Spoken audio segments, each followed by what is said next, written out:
God bless everyone. Meron tayo dito gagawing isang Samsung inverter. Ayan. Ito ay isang frostless na 2-door refrigerator. Ayan. Yan yung kanyang loob. So, ang problema po nito ay hindi siya lumalabig. At sangayon sa ating minamahal na customer, ito ay pinagawa na nila. Pero 3 days lang lumamig at nawala na uli at napagpasyahan niya nila na dalhin sa atin. Bali, ito yung kanyang bandang likuran. Ayan. Ito yung ginamit nila. O, ayan. So, ang gagawin natin, kakalasin natin itong kanyang kompresor para maligtis natin siya ng maganda. Hindi natin matatanggal to kasi mayroon siyang metal screw rito. Kailangan ilabas natin yung kompresor. Kaya kakalasin natin itong mga tornilyo rito para mailabas natin siya. Hindi natin madudukot yung isang tornilyo doon sa loob kung hindi natin tatanggalin to. Kailangan kalasin natin yan para madukot natin siya. Hindi natin siya rito sa tabi na to. Yun. Hindi pa lang langis ito. Ayan, oh. Grabe ang dumi niya. Nakuha natin siya rito. Ayan. Papalitan natin ang langis yan. So, unahin natin tong suction line. Dito muna tayo magliligtas.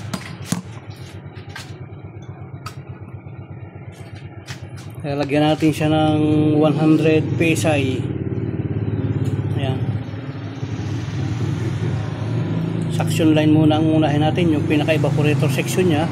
Tingnan natin kung may leak siya bago tayo lilipat sa condensing unit. So lalagyan lang natin siya ng mga 110 PSI gamit yung ating DIY na compressor. Ayan. Okay na yan. Sumubra pa, naging 120 PSI. So ayan, 120 PSI. Sabay ligtas tayo rito sa mga hininang natin. Okay.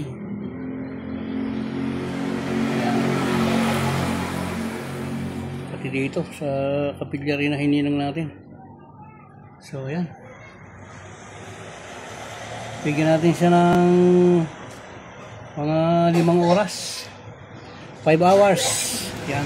After 2 hours, ayan, hindi siya nagbago. Ayan, oh. So ligtas natin ang final. Dito lang naman tayo magliligtas sa dugtungan natin. Ayan. I-final natin siya ng ligtas dito. Ayan. So ibig sabihin, kumpirmado. After 2 hours, walang leak yung kanyang evaporator section. So condensing ang may problema rito. So nilagyan natin sa condensing unit at paanda rin natin. Lalagyan natin siya ng 100 PSI. Ayan. May nasa gitsit dito sa lugar na to.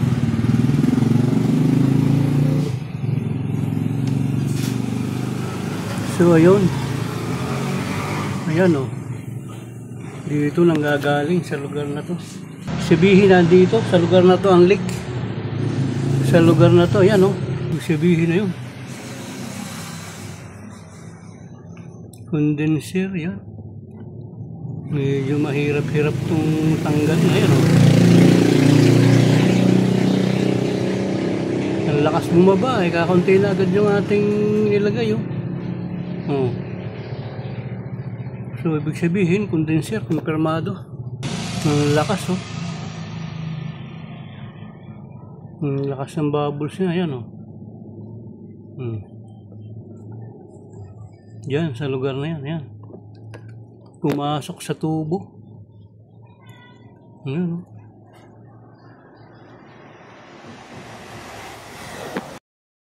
So yan, nilas-las natin.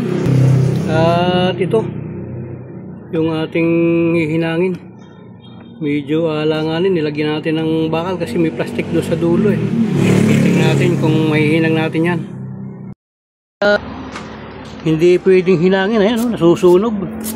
So ang ginawa natin ay ginrinder natin, tinabas natin, ayan, nilabas natin. So dyan lang natin siya hihinangin ngayon. So gagamitin natin ito ng borax. Bali bronze rod itong gagamitin natin. Ilagyan natin ng sapin para hindi masunog yung ating pinaka-plate.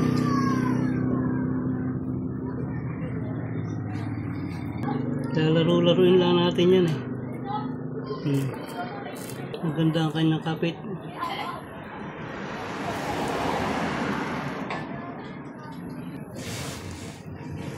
Yun. So yan. Ang ginawa natin, ilagyan natin siya ngayon ng pressure 150 psi.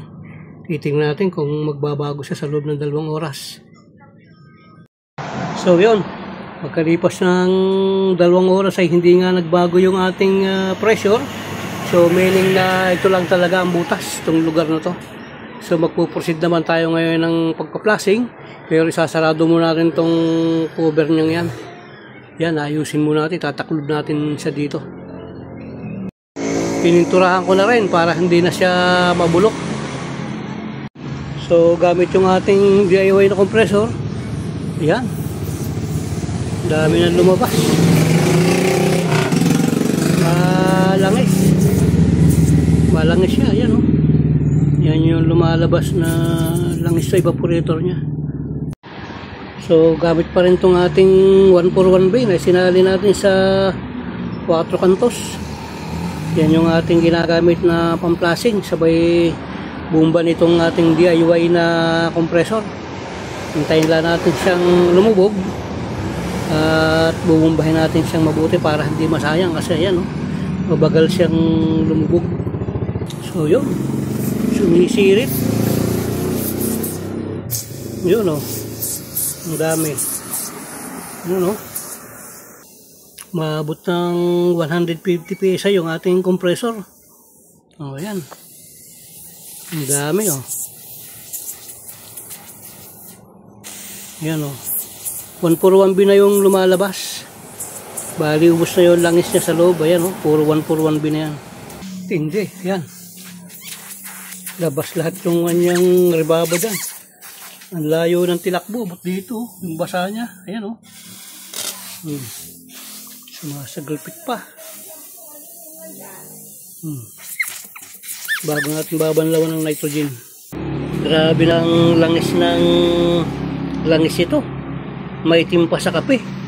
So papalitan natin ng langis yan. R600 din yung ilalagay natin kasi R600 yung kanyang preyon. Kailangan yun din ang langis na gagamitin natin. So dahil nga sa maitim na yung langis ng ating compressor, yan, tinihaya natin. Bumili tayo ng kanyang refrigerant oil kasi kailangan R600, ayan. R600 yung nakalagay, kailangan R600 din na oil yung ilalagay natin. So magkasalin tayo. Dahil nga sa sinukat natin halos kalahati nito, so ganun din yung ating ibabalik. So yan. Yan yung kanyang hangganan. Sasali natin sa dito. Medyo mabaga lang yung kanyang pagpasok.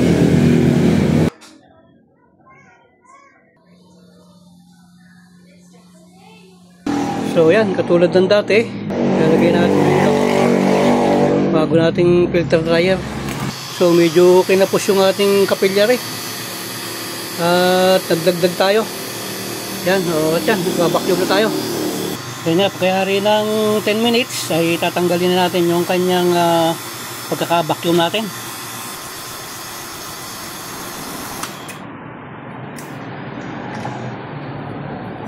So tutusukin na natin.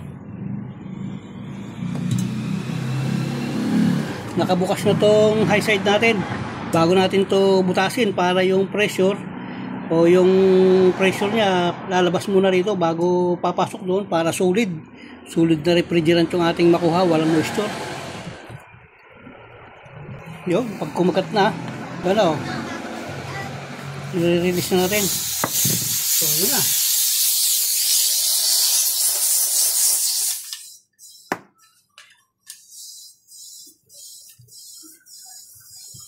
Ayos. Yan, may nakukuha na tayong positive 1. Ang amperahe natin ay 0.7. So abangan na lang natin yan. Ayun, nag-0, dagdagan pa natin. Ayun, kuhanin lang natin yung positive 1 o positive 2. Ayan, hintayin natin bumaba at okay na yan. So yan, nakakakuha na tayo ng positive 1. Ang amperahe niya ay 1.5. Tingnan natin kung magtatali dun sa itaas. So yan, bali tumatama ng 1.6. Yan, 1.6 amperes yung kanyang full load amperes. Ayan, so tali kasi nasa 1.5 pa lang tayo. So palibhasa nasa positive 4 tayo. Ating tatanggalin na to para hindi na tayo mag-off mamaya. Yan, habang hindi pa siya vacuum, ikpitan lang natin to dito. Sabay magliligtis tayo para husay na. So yun, ayos. So okay, dire-diretso na ang takbo niyan dahil wala naman tayong babawasin. At inalis na natin yung ating gauge na nasa positive. So hindi natin sa iyo, pahayaan natin siyang diretso ng takbo. So yan, yung ating nilagay na ice tubig, malambot pa. So yan, titingnan natin yung ating nilagay na ice tubig at saka yung temperature reading natin kung ilan yung nakuha niya o napatigas niya. Ang galing ayun ayan, negative 18. Ayan negative 18 siya. Tapos ang tigas ng yelo niya, ayan nagdikit-dikit na. So ayos yan. Ang tigas hakab na hakab ayun, ang lamig na rin dito. Ang ganda ng ilaw niya, ayun So okay na po yan. So yan, palibasa hindi na natin pinalitan yung kanyang charging line. Medyo malaki siya. Ganun pa man, ipipinso pa rin natin. So re-release muna natin siya rito. Titingnan natin kung nasakop siya ng ating vice grip. I-release natin. So yun, nakuha siya. Sabihin pwede natin siyang pinsop. Yun. Putulin na lang natin dito yan. Pinakamaganda dyan sa loob. Yan, bubukahin natin yung dulo. Bukahin natin. Ayun pasok yung radyan, papasok natin gano'n. Yan, ganyan. Sigin pa natin. So yun, wala. Ibig sabihin pwede na yan. So yan nga, katulad po ng dati, yung mga ginagawa natin ay hindi natin papayagan na hindi natin isisig. Kaya isisig natin, palibasa ay okay na, ipipinsop natin gamit itong ating acetylene. Ayan. Tapos ito, i-bend natin yung ating silver rod para dali natin may pasok sa butas. Pasok na agad natin sa loob para abang na siya. Yun, ayos. So yun, iligtis natin. Ayun So okay. So diyan po muli natapos yung ating ginawa na isang Samsung na two-door refrigerator. Ayan. At maraming salamat sa patuloy niyo pong pag-like at pag-subscribe sa aking mga pinalalabas na video at naway meron po kayong natututunan. Maraming pong salamat sa lahat po ng nag-subscribe at sa hindi pa po subscribe, paki-subscribe na po. Maraming pong salamat. God bless po.